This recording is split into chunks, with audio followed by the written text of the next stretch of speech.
প্রথমেই একটা কথা বলি, বর্ষাকালে চাষ করলে কিন্তু ঝুঁকি থেকেই যায়। যার জন্য কিন্তু অনেক চাষিরা ভয় পায়, চাষ করতে ভয় পায়, যার জন্য কিন্তু চাষ করে না। কিন্তু সাহস নিয়ে লেগে পড়লে আপনারা লাভবান হবেন। মাটি কিন্তু ঠকায় না। যে চাষি মাটিকে ভালোবাসে, মাটির সঙ্গে মিশিয়ে কাজ করে, মাটি তাকে ঠকায় না। হয়তো দেখবেন কোনো বছর হয়তো কোনো একটা ফসলে লস হয়েছে, যার জন্য কিন্তু একটা ফসলেই সীমাবদ্ধ থাকলে হবে না। এর জন্য আপনাকে বিভিন্ন ধরনের ফসলের সঙ্গে জড়িত থাকতে হবে। চাষ করে যাবেন, ফল তো দেওয়ার মালিক সেজন। চাষ করে যাবেন, আপনারা কাজ করে যাবেন, ফল অবশ্যই পাবেন। তো চাষি ভাই, শুধু চাষ করলে হবে না, সেই সঙ্গে চাষের প্রতি যত্ন রাখতে হবে। সঠিক সময়ে সঠিক পরিচর্যা না করলে কিন্তু হবে না। যেমন মনে করেন যে আজকে সার দেওয়া লাগে, আপনারা আজকে সার দিলেন না। আজকে স্প্রে করা প্রয়োজন, আজকে স্প্রে করলেন না। আপনারা গড়িমসি করলেন যে আজ নয় কাল করব, তাহলে কিন্তু হবে না। সেই সঙ্গে আর একটা কথা, গুরুত্বপূর্ণ কথা বলি, এই সময় কিন্তু ফলের মাছির খুবই উপদ্রব দেখা যায়। যার জন্য আপনাদের ফলের মাছির যে ফাঁদ, ফেরোমেন ফাঁদ, সেগুলো কিন্তু আপনাদেরকে ব্যবহার করতে হবে। তাছাড়া কিন্তু ভালো ফসল তোলা যাবে না। এবং ড্রেন রাখতে হবে, যেহেতু বর্ষার মরশুম, ড্রেন রাখতে হবে, জল নিকাশি ব্যবস্থা থাকতে হবে। না হলে কিন্তু ফসল তোলা খুবই কষ্টকর হয়ে যাবে। এবং সঠিক সময়ে সঠিক স্প্রে করতে হবে। এখন মে মাস চলছে, তারপরে জুন মাস আসবে, এরপরে ভরা বর্ষা শুরু হয়ে যাবে। কিন্তু এর মধ্যেই চাষি ভাইদের কাছে একটা বড় চ্যালেঞ্জ।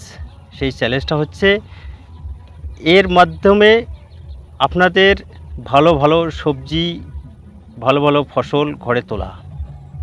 প্রথাগত যে চাষ পদ্ধতি আছে সেগুলো তো আপনাদের করতেই হবে, ধান, পাট, ভুট্টা যেগুলো আছে সেগুলো করতে হবে। কিন্তু কিছু লাভজনক ফসল ঘরে তোলা খুবই দরকার। কারণ এই সময় যারা চ্যালেঞ্জের মাধ্যমে সবজিগুলো চাষ করে থাকে, তারা কিন্তু অধিক মুনাফা পেয়ে যায়। আমি কিছু লাভজনক সবজির কথা তুলে ধরবো আজকের এই ভিডিওতে, যেগুলো চাষ করলে আপনারা অবশ্যই লাভবান হবেন। তো শুধু চাষ করলে হবে না, চাষ করার সময় আপনাদেরকে খেয়াল রাখতে হবে সঠিক সময়ে সঠিক পরিচর্যা, সঠিকভাবে কীটনাশক প্রয়োগ, সঠিক সার ব্যবস্থাপনা। বিশেষ করে এই বর্ষার সময় থ্রিপসের আক্রমণ, সাদামাছির আক্রমণ এবং ধসা তো লেগেই থাকবে। তো এই সব চ্যালেঞ্জকে উপেক্ষা করে যারা সবজিগুলো চাষ করবে, তারা কিন্তু লাভবান হবে। সেজন্য আপনাকে উপযুক্ত বেলে দোআঁশ মাটি নির্বাচন করতে হবে, বা দোআঁশ মাটি বা বেলেযুক্ত এঁটেল মাটি, কিন্তু জায়গাটা হতে হবে উঁচু। এবারে যদি আপনার নিচু জমি থাকে, সেখানে তো সবজি লাগালে হবে না। কিছু গুরুত্বপূর্ণ ভ্যারাইটি যেগুলো বর্ষা সহনশীল, সেই সব ভ্যারাইটির কথাও আমি আজকের ভিডিওতে আপনাদের সামনে শেয়ার করছি। বাজারে দেখবেন গ্রিন নেট শেড পাওয়া যায়, সেটা 50%, 75%, 90% পাওয়া যায়। তো বীজতলা তৈরির ক্ষেত্রে 50% বা 75%-এর যে নেট শেডগুলো পাওয়া যায় নীল রঙের বা সবুজ রঙের, সেগুলো এনে মাচা করে বা প্লাস্টিক, উপরে প্লাস্টিকের ছই দিয়ে বীজতলাগুলো করতে পারেন, যাতে চারাগুলো ভালোভাবে তোলা যায়। সেদিকে আপনাদের খেয়াল রাখতে হবে। এবং মে মাস তো কয়েকদিনের মধ্যে শেষ হয়ে যাবে, এরপরে জুন শুরু হয়ে যাবে। মোটামুটি চারাগুলো একটু বড় হয়ে গেলে চারাগুলো লাগানোর কাজ শুরু হয়ে যাবে। তো আমি কয়েকটি সবজির কথা বলছি যেগুলো এই সময় খুবই গুরুত্বপূর্ণ। এক নম্বরে খুব কম সময়ের সবজি, যেটা হচ্ছে ধনেপাতা। ধনেপাতা 1 থেকে 1.5 মাসের মধ্যে এর যা প্রজেক্ট আছে সব কমপ্লিট হয়ে যায়। এবং এই বর্ষার সময় দেখবেন যে 2টো ধনেপাতা 5 টাকা, 2টো ধনেপাতার গাছ 5 টাকা বিক্রি হচ্ছে। তো আপনারা যদি একটু ভালো করে পরিচর্যা করে, এই নেট শেডের কথা বললাম, এই নেট শেড দিয়ে এই ধনেপাতা চাষ করেন, তাহলে খুবই লাভজনক। ধনেপাতার জন্য বিশেষ কোনো ভ্যারাইটির প্রয়োজন হয় না। বাজারে গিয়ে ধনেপাতা বীজ বা বাড়িতে যে ধনেপাতা আছে, বীজ আছে, যারা চাষ করে তাদের কাছে থাকে, এই ধনেপাতা বীজ আপনারা লাগাতে পারেন। এটা খুবই লাভজনক এবং অল্প সময়ের মধ্যে এই ফসলটাই তোলা যায়। দ্বিতীয় যে সবজিটির কথা বলবো সেটি হচ্ছে ফুলকপি। আমার একটা ভিডিও আছে, দেখবেন, ওই চাষি ভাই ফুলকপি বর্ষাকালীন ফুলকপি চাষ করে, অর্থাৎ আগাম শীতের মরশুমের আগাম ফুলকপি চাষ করে অনেক টাকা রোজগার করে। ফুলকপি চাষ করে কিন্তু সেই সময় ফুলকপির কিন্তু আকাশ মূল্য থাকে, 80 টাকা 90 টাকা কেজি। এর জন্য আমি যে ভ্যারাইটিটির কথা বলবো সেটি হচ্ছে বর্ষা সহনশীল ভ্যারাইটি, সেটি হচ্ছে সিনজেন্টা কোম্পানির মনসুন ভ্যারাইটি। সেই ভ্যারাইটিটা আপনারা এই বর্ষার জন্য লাগাতে পারেন। এই ফুলকপিটি মোটামুটি 500 থেকে 600 গ্রামের ওজনের হয়ে থাকে এবং একটু যত্ন করলে, উঁচু বেড করে করলে, যেখানে জল দাঁড়ায় না এরকম ব্যবস্থা করলে ফুলকপিটি ভালো হবে এবং বিঘা প্রতি প্রায় 70 থেকে 80 হাজার পর্যন্ত আপনারা অনায়াসে বিক্রি করতে পারেন ফুলকপি।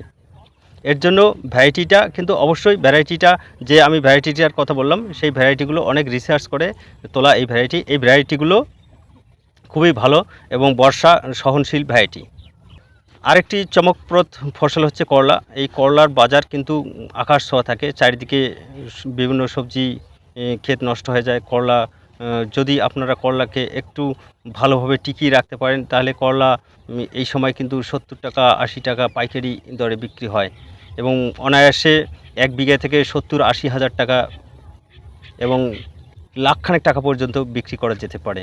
এর জন্য আমি মোটামুটি দুটি খুব ভালো ভ্যারাইটির কথা আপনাদের সামনে তুলে ধরছি। সেটি বর্ষা সহনশীল, সেটি হচ্ছে সিনজেন্টার 106 এবং পাখি যে ভ্যারাইটিটা আছে পাখি, সেই ভ্যারাইটি দুটো আপনারা এই বর্ষার মরশুমে রোপণ করতে পারেন। আরেকটি স্বল্পমেয়াদী ফসলের কথা বলবো যেটাতে খুবই লাভজনক, পুঁই শাক আপনারা চাষ করতে পারেন, খুবই ভালো। একটা ডাল কেটে নিলেন, তারপরে দেখা যাচ্ছে যে আবার ওই ডাল ওই মানে গজা কুশি থেকে আবার হয়ে যাচ্ছে। তো পুঁই শাকটা আপনারা করতে পারেন। পুঁই শাক লোকাল কোনো ভ্যারাইটি চাষ করলে হয়ে যায়। আপনারা বেড করে লঙ্কা লাগাতে পারেন, কারণ বর্ষার সময় কিন্তু লঙ্কার আকাশ মূল্য থাকে। লঙ্কা চারিদিকে লঙ্কার হাহাকার পড়ে যায়। লঙ্কাকে আপনারা যদি টিকিয়ে রাখতে পারেন উঁচু জমিতে বেড করে লঙ্কা চাষ করলে, সেই লঙ্কা কিন্তু 70, 80, 90, 100 টাকা কিলো দরে বিক্রি হয়। বিঘা প্রতি প্রায় 1 লাখ 1.5 লাখ টাকা পর্যন্ত লঙ্কায় বিক্রি করা যায়। তো আমি লঙ্কার জন্য দুটি স্পেশাল ভ্যারাইটির কথা বলবো, যারা বিভিন্ন চাষির কাছ থেকে কালেক্ট করে যে সমস্ত ভ্যারাইটি মানে যারা চাষিরা করে থাকেন, এরকম দুটি ভ্যারাইটির কথা আমি আপনাদের সামনে তুলে ধরছি। এই ভ্যারাইটিগুলো আপনারা করতে পারেন। এই ভ্যারাইটিগুলোর মধ্যে 1 নম্বরে যে ভ্যারাইটিটার কথা বলবো সেটা হচ্ছে সিনজেন্টা কোম্পানির রয়্যাল বুলেট।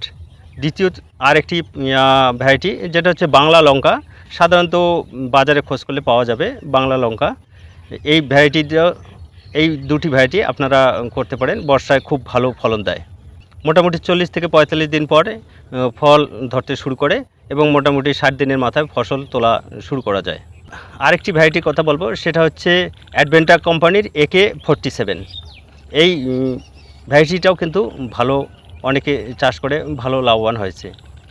শেষে একটা কথা বলি, মাটির সঙ্গে লড়তে জানলে কিন্তু দরিদ্রের সঙ্গে হারতে হয় না।